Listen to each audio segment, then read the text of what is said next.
Joining me right now is the French ambassador to India, Mr. Emmanuel Lenain. Sir, thank you so much for speaking to India today. Thank you for coming. Sir, my first question is off the back of the televised address to the nation that the French president made yesterday. And one of the most crucial points that he made was that while, of course, he held Russia solely responsible for this invasion of Ukraine, held Russia as the aggressor, he said that he will continue to speak to President Putin in order to convince him to end this aggression. Broadly, sir, if you could give us a sense of France's and Europe's position on this invasion of Ukraine by Russia. Thank you. And yes, the door is still open for discussion with Putin, and at least President Macron has been very forceful and energetic in trying to conduct a dialogue over the last few weeks with Putin to avoid this bloodshed. The immediate priority is a ceasefire and to protect the civilian population which are being really hurt. We have reports of thousands of casualties, hundreds of thousands civilians dead, and all my condolences for the death of students from India. We were also very shocked, and I know the emotion through the country, and President Macron conveyed that emotion also during a phone call the day before yesterday with Prime Minister Modi. So this is the immediate urgency. But in order to do that, you have to call a spade a spade. Right. This is not a war between two countries, a regional war. It's an aggression. It's an aggression by a country without any provocation of any sort. It was not a threat by NATO. There's never been any troops from NATO on Ukrainian soil. There's never been any plan to integrate Ukraine into NATO. Actually, when that was discussed, this idea years ago in 2008 at the Bucharest summit, it was ruled out at the time. So this is not the problem. It's a pure aggression, cold-blooded aggression against a country and against democracy. And it's, I think it's an important also dimension of it. I mean, at least for India, India being the largest democracy in the world, I think may be very sensitive to the fact that it's an aggression against a democracy by a country which obviously is not a democracy and who has, it seems, goals which are beyond territorial gain, but also when I hear to some speeches about denazification or things, it's about also a change in regime and things, and against a purely democratic government. That's right. So, have you heard those reports, sir, about change of regime? Because some of the Ukrainian media is also reporting about the fact that President Putin's plan may be to reinstate former Ukrainian President Yanukovych, who is allegedly in Minsk right now in Ukraine. I've seen this report in the press. I have no information about that. I have no idea if the veracity of this report. But I mean, if anything of that were confirmed, that would be another proof that the aggression is not about a security concern, but also is about toppling a democratic government. That's right.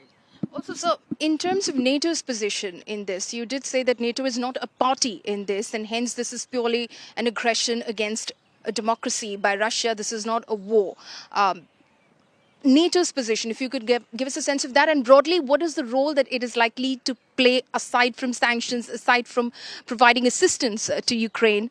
I think we have to be very clear. It's not a war, a conflict from NATO against Russia, or NATO against the rest of the world, East against West. I think you can see from the vote yesterday at the UNGA, 141 countries in favor. Very, very unusual. I was posted to New York. It's very unusual to get that sort of support on such a resolution. I mean, look at the voting, you will see countries from all the continents. I mean, it's very clear. If you look at the sanctions, you've seen countries like Singapore, countries from different countries of the world adopting their national measures. I think there's a wide indignation about this aggression. It's very clear. Now, NATO is an alliance. NATO defends its members. I mean, NATO, Ukraine is not a member, so all our countries, European countries, are supporting Ukraine by sending equipment to this country. NATO defends its members, so we are doing what we need to do to support neighboring, bordering countries which are members. My country is sending hundreds of extra troops to a country like Romania to support, which is very important. An alliance is about solidarity, and we very much show this solidarity right now. Right. So you did mention about the resolution at the UN. India has abstained consistently. Your comments on that, sir? Well, India is a sovereign country. India has its own concern and makes its decision according to its interests. What I will only say is that it's going to develop into a new dimension in Europe, in Geneva, and we're going to introduce with Mexico a resolution calling to protect the civilian, for uninjured access of humanitarian assistance, for safe evacuation of the civilians, and I know that India is very sensitive to that, given the fact you still have a lot of nationals in Ukraine. You have 4 ministers in the region to organize the evacuation, and we hope to get India's support for this resolution, which will come to vote really in the coming days. Okay. So, because you mentioned about the humanitarian crisis, about those foreign nationals that continue to be stuck in Ukraine, caught in the crossfire between Russia and Ukraine, India has consistently said that there should be a cessation of violence, there should be a safe passage provided to Indian nationals to escape, leave Ukraine. Where do you think things stand at the moment? Can that be possible? Because India has been consistently speaking to Ukraine and Russia, but unfortunately, they have come down to a position of making accusations against each other, that students are being held hostage, all sorts of things. Where do you think things will move to? I think we should be very careful with misinformation, very careful. And I think this accusation have been clearly refuted. We have right now an army from a foreign country making military operations on the soil of another country and targeting its civilians. We shouldn't really mix all the things. We should give clarity, and we have a lot of concern about misinformation these days. And as you've seen, the operation of some Russian outlets have been restricted in our countries due to outrageous misinformation and propaganda. That's right. So, coming back to the address to the nation that the French president made, he did also admit very candidly that there will be an impact on energy prices in the country because of the sanctions imposed. And also, he talked about other sectors being impacted, like agriculture, for instance, as well. In terms of Europe and its dependence on Russian energy, Russian oil, where do you see things moving, and how much of an impact are you calculating it is going to have? Well, it's going to have an important impact on the growth of all our countries. I think we are very clear about that. The scale of the impact is something has to be assessed. But given the restriction, the decision, the sanctions that have been decided, there will be a strong impact on many sectors. I mean, our government are going to do what it takes to support these sectors, but we're ready to face these consequences. I mean, and when the sanctions were adopted, we had that in mind. I mean, President Macron said very clearly yesterday, I mean, democracy has a price, freedom has a price, strategic autonomy has a price, and we French, but we Europeans are ready to pay for it. And I must say that the Europeans have been from the beginning very united and very forceful on this, and that's in this crisis one of the very positive aspects.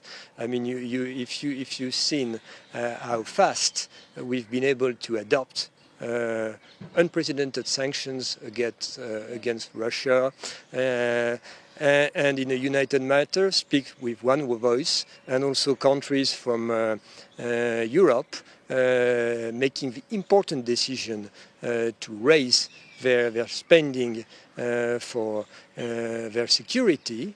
I mean, it's a big step forward in the Europeans' defense, in our strategic autonomy, something which has been advocated by France for many years, and we feel very hopeful about that. And my country also, which has been already leading in terms of spending, investment in its security, is going also to increase its spending, because we're living in a dangerous world and we need to be autonomous for our security. And I think it can be applied to most countries. I know that India shares this first for strategic autonomy, and we have to cut our dependency for Europe must be on energy from Russia. For India, I wouldn't say that it has to be on military equipment from Russia, but there's also some work to do on strategic autonomy. Okay, all right. So, coming back to the question of the Ukrainian president, Mr.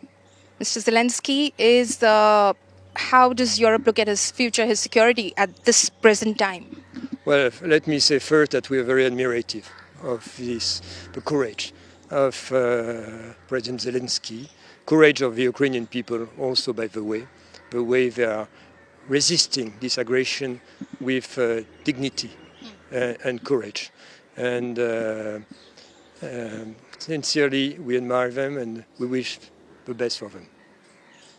My final question, sir, is on NATO expansion. Where do things stand in terms of expansion of NATO? But there's right now no discussion. Right now the thing is that we are protecting the members of NATO, given this new context. And I must say that if anything, this crisis has really stressed the importance of NATO and our common security. And I think that Putin may have been surprised by the reaction he has created and sparked with this aggression. I mean, if he expected the European countries to be divided, he just made the opposite. We are more coherent than ever. We are more willing to ensure our security and to be full of solidarity with each other. Thank you so much, sir, for your time, and thank you for those very candid sort of observations on the crisis which is currently underway in Ukraine, especially because of the Russian aggression against Ukraine, as France puts it. With camera person Anuj Jaiswal, Polami Saha in Delhi for India Today.